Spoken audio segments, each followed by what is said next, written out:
It's 4 a.m. on a warm summer morning in Mason City, Iowa.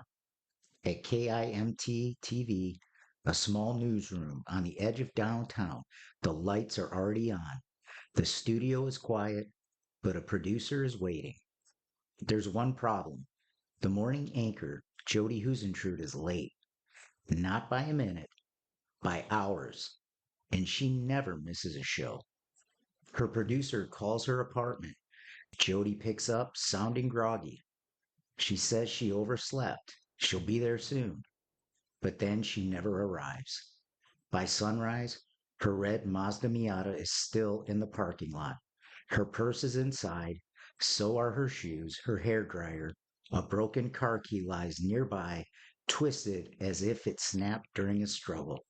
Neighbors report hearing a scream in the dark. The young anchor woman has vanished. In a town where nothing like this ever happened, something unthinkable had just occurred.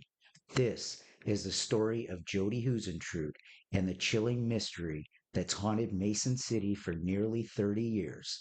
Welcome to the Midnight Mystery Archive.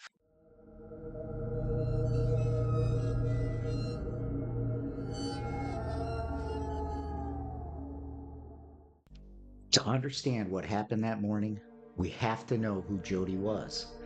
Born June 5th, 1968, in Long Prairie, Minnesota, Jodi was the middle child in a close-knit family.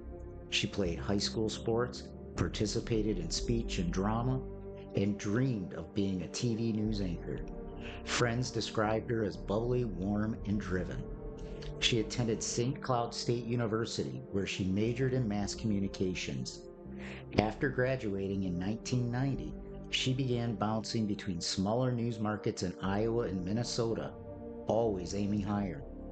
In 1993, she was hired as the morning anchor for KIM-TV, a CBS affiliate in Mason City. The job didn't pay much, but it gave her the spotlight. She started every weekday at 3:30 a.m., preparing scripts, fixing her hair, and greeting viewers with a smile. Off camera, she had a social life. Jodi played golf, entered beauty pageants, and was reportedly seeing someone casually. She kept in touch with friends back home and talked to her mother nearly every day. Monday, June 26, 1995 was an ordinary summer day. Jodi anchored the morning news as usual, then played in a charity golf tournament in the afternoon. That night, she visited a friend and watched a videotape of their golf outing. By all accounts, she seemed upbeat, if slightly tired.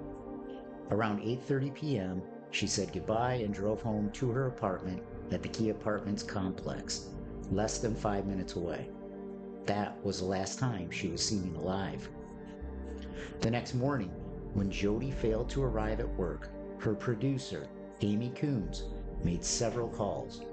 One of them reached Jodi around 4:10 a.m. Jodi reportedly said she had overslept, was running late, and would be right in. But by 6 a.m., there was still no sign of Jodi. At 7 a.m., KIMT staff contacted the police. Officers arrived at her apartment and immediately knew something was wrong. Jodi's red Mazda Miata was still in the lot. Her high heels, earrings, and hairspray were scattered on the ground. Her keys was found bent near the driver's side door. Drag marks trailed from her car toward a grassy area. A single palm print was found on her car. No witness, no usable surveillance, just silence. Police launched a massive search effort within hours. Drones didn't exist in 1995, and neither did phone GPS tracking. But DNA technology was in its infancy. Investigators considered several possibilities: a stalker, a targeted abduction, a random attack. But nothing added up. Jodi's apartment showed no signs of forced entry. Her social circle revealed no immediate red flags. She hadn't reported any threats, yet she vanished in a matter of minutes from a well-lit parking lot in a small, safe town in Iowa. In the early days of the investigation, police were flooded with leads, over 1,000 within the first few weeks. But a haunting reality soon became clear. No one saw what happened. There was no confirmed witness, no security footage, just a few scattered personal items, a broken car key, and a town desperately searching for answers. Several neighbors reported seeing a suspicious white van in the parking lot of Jodi's apartment complex in the days leading up to her disappearance. One resident said it was parked just a few feet from Jodi's car. Another claimed it was there early that morning. But the van was never found. No plate, no driver. It became one of the first and most persistent leads, and one that remains unresolved to this day. Of all the people questioned in the case, one name continued to surface: John Van Cise. Van Cise was a friend of Jodi's, older, in his 40s, and often described as having an infatuation with her. Just days before her disappearance, Jodi had visited his home to watch a video of a surprise birthday party he'd thrown her a few months prior. Van Cise was among the last people to see her alive.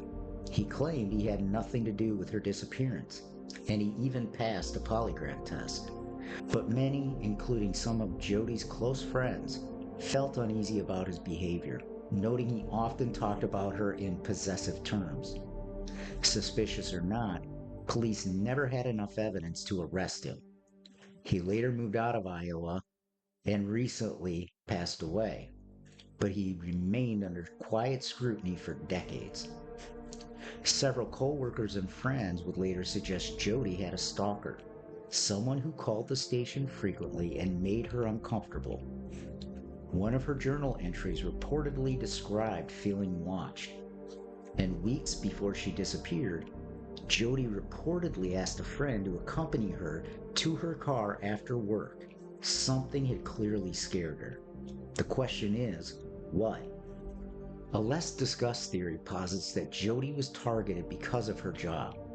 She covered court proceedings, local crimes, and controversial local figures. Could someone she'd reported on have a grudge?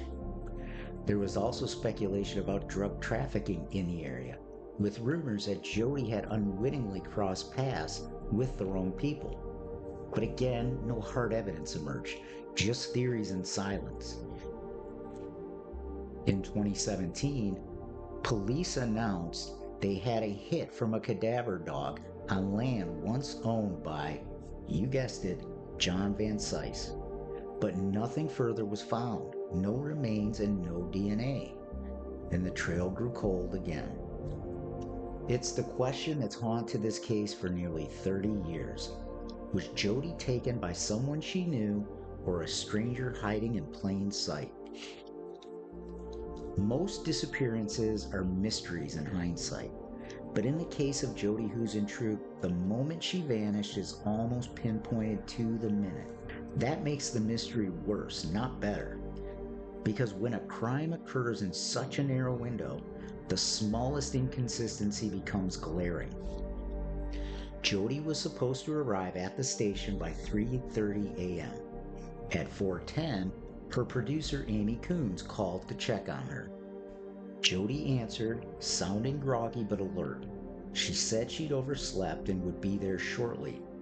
That call, just seconds long, was the last known contact with her. What happened in the next 30 to 40 minutes is anyone's guess. Investigators believe Jodi began her normal routine. She likely dressed quickly, grabbed a few items, her purse, her heels, her hairdryer, and headed for her car. Somewhere between her apartment door and her driver's side door, she was ambushed. Her car door was unlocked, the key was bent, possibly snapped in the ignition or during a struggle. Her personal items were found scattered on the pavement. There were drag marks.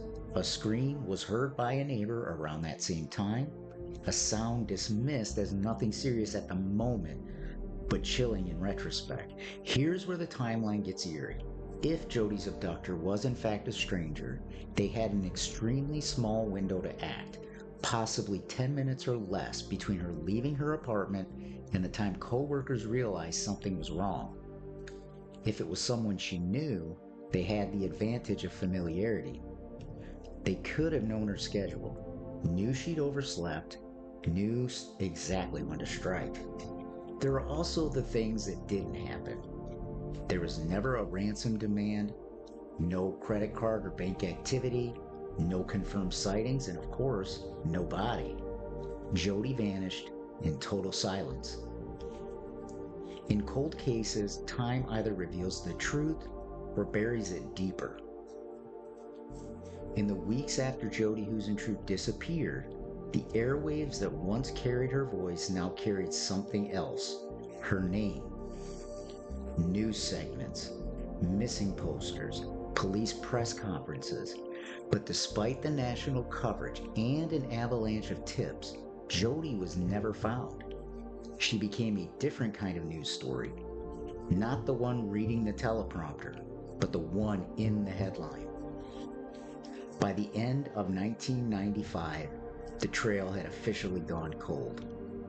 In 2001, Jodi was legally declared dead, but Mason City, Iowa never forgot. In fact, it couldn't. Her absence hangs like humidity in the air, thick, inescapable, and unrelenting. In 2003, a group of former journalists, detectives, and volunteers launched FindJodi.com, an independent effort to keep her case in the spotlight. They've since interviewed dozens of people, collected documents, and collaborated with law enforcement whenever possible. Their podcast and blog revived interest in the case and even prompted new witnesses to come forward. But for every new clue, there's a dead end. For every hopeful lead, a heartbreaking lack of closure. In 2015, a new search warrant was issued for the home of longtime associate John Van Cise. In 2020, law enforcement posted 4 billboards in Mason City reading, "Don't sit in silence, find Jodi." They were placed near Jodi's old apartment, near where she vanished. It wasn't just a call for tips. It was a haunting reminder, a town that still wants answers. Psychologists who study abductions often talk about the illusion of safety, the idea that routine equals protection. Jodi's story shatters that illusion. Her life was normal, right up until it wasn't. And that's what makes her story so deeply disturbing. She wasn't walking through a dark alley. She wasn't traveling alone at night. She was steps from her front door, headed to do the job she loved, to inform, to comfort, to be the face that told others everything would be okay. And yet something was waiting. Something or someone erased her from the world in a span of minutes. Jodi Huisentruit's voice used to fill the homes of Mason City every morning. It's been replaced by static, silence, and questions. But thanks to citizen investigators, journalists, and listeners like you, her name lives on. Maybe someday the silence will break, and the voice that vanished will finally be heard again. This is the Midnight Mystery Archive. Until next time. You've just heard another journey into the shadows from the Midnight Mystery Archive, where the past whispers and the unknown waits in silence. If you enjoyed this episode, be sure to follow and subscribe on Apple Podcasts, Spotify, or wherever you get your shows. You can also listen and watch on YouTube, where each case comes with visuals that bring the mystery to life. New episodes drop Tuesday and Friday, bringing you deeper into the world's darkest, unsolved mysteries, forgotten crimes, and chilling disappearances. Until next time, keep your eyes open and your lights low. Some stories aren't over. They're just waiting to be found.